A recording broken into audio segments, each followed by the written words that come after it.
The Broncos onto the field, ready to start their next drive. They trail now 14-3, an 11-point deficit as they start things out with a 1st and 10. To throw, Bridgewater. This pass caught by Hamler. And he takes us beyond the 35 before going out of bounds.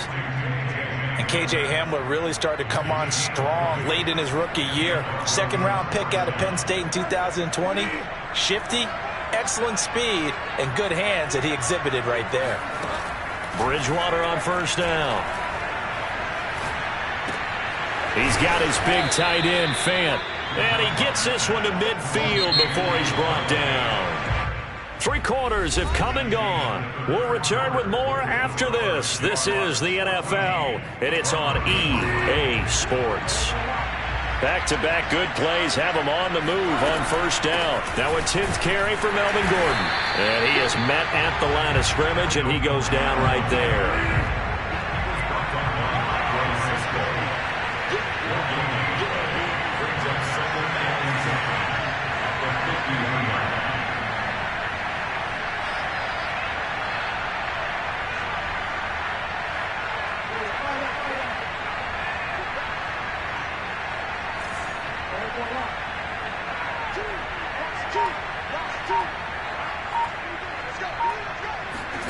Bridgewater now from the 50.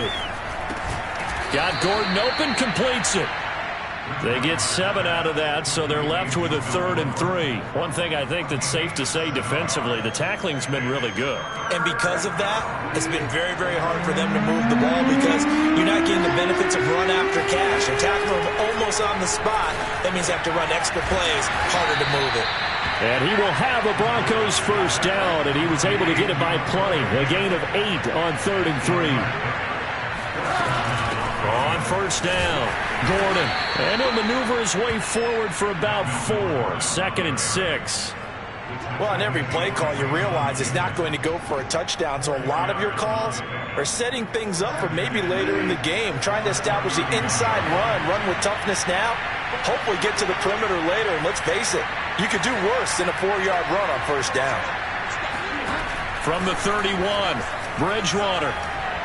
He'll let this go deep for Sutton. And that is caught. But he will come down out of bounds, says the side judge, incomplete. We've seen that the deep ball's been a part of their game plan all afternoon, but they've had trouble hooking up on it, unable to successfully find the end zone over the top. And they'll get him down about 3 yards short of the 1st. And they're indeed going to go for it here on 4th down. So trailing here in the last quarter, let's see how this plays out.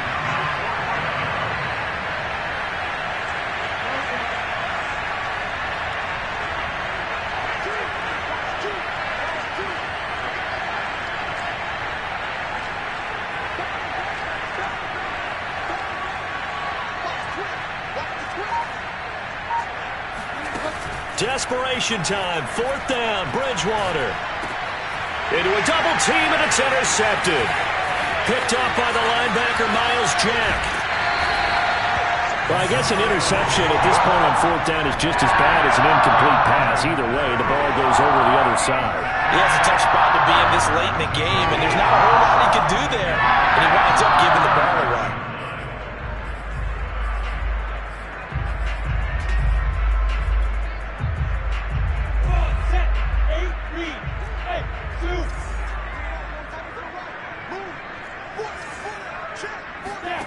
On 1st down, Lawrence.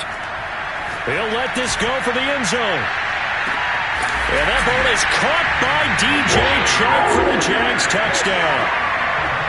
Well, we saw Trevor Lawrence take plenty of deep shots in his days at Clemson, and he shows off that cannon of an arm here as a rookie at the NFL level.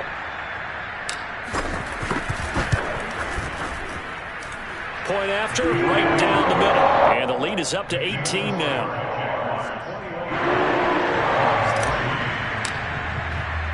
After the touchdown, Cook now to kick this one away.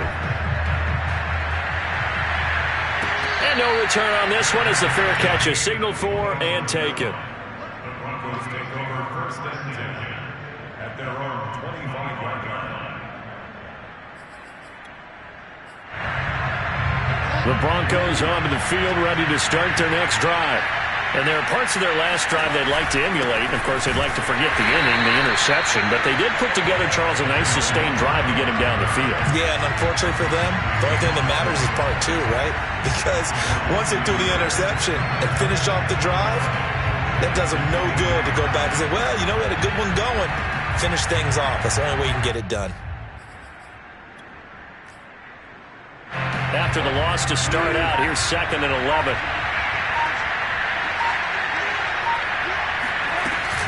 This is Gordon as they go to him again. And he's taken down but able to slip across the 35. 82 yards rushing for him now as he has been tremendous all day long. Oh, that's one to warm the hearts of all those old school football players, isn't it? Tough, hard, gritty run, got behind his pads, bowled over a few people. Look at that one, right up the gut. Saw it through 3 quarters, no reason to lighten up now. Bridgewater now for Gordon on the draw. And they see right through that defensively as he'll be hit and taken down to the backfield. It's a loss of 4 there, bringing up 2nd down.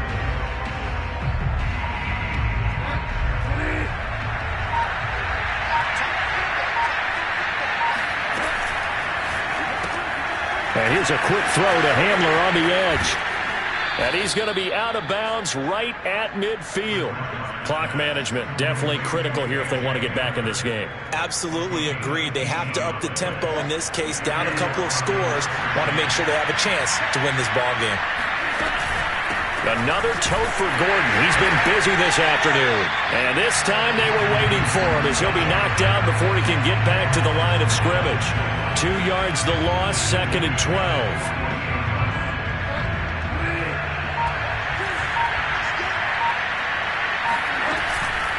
They keep it on the ground. Again, Gordon. And he's going to take this across midfield into Jacksonville territory. The Jaguars going to go ahead and use their first timeout. It's just their first. They've got 2 more to use here in the final stages. On 3rd down, this is Melvin Gordon. And a nice job there defensively. They get him to the ground short of the first, right around the 42. Now the Jags will use the 2nd of their timeouts. That'll leave them with just 1 remaining in this 4th quarter of play.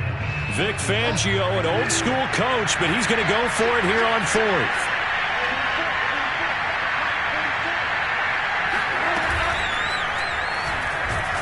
And he's brought down. Can't do anything with the football. It's a sack and a turnover on downs. They had to go for it with such little time remaining, and it's looking like the Jags are going to win this football game. Jaguars come to the line to start their next drive. They have the dream scenario you hope for coming into the game. Just 1 kneel here, and this game should be over. And it's always the final play of preparation each week. The practicing of the kneel-down formation, the victory formation. We've got a game in hand, and that's all they're going to want to do now. They'll put someone back deep just in case something goes haywire. But all in all, take the snap, kneel down, and shake hands. Yes, get out of there. 2nd and 10.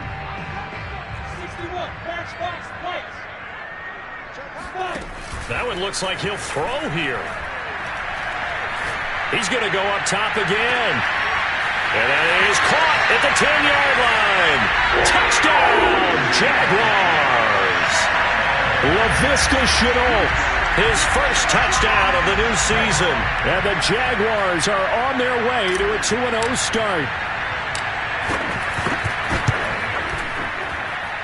Extra point right down the middle. And they open the lead up now to 25. After the touchdown, Cook now to kick this one away. Taken at the goal line. And he doesn't even get this to the 10. He's taken down at the 9. In this position, trying to get back into the game, teams are looking for a spark from their special teams. That's not what they got, though. They got a setback, and they have a long field to cover if they want to try and put points on the board. The Broncos onto the field, ready to start their next drive. They've lost this one. Their offense has struggled. Do they try to put together something here at the end just to take into next week? Yeah, sometimes teams want to do that and coaches want to. I remember one time I was on a team and we were losing late in a game like this, and you knew it was lost. It was over, right? And the coach called a running play and pretty much said to everyone, I want to see something executed well before we get out of here.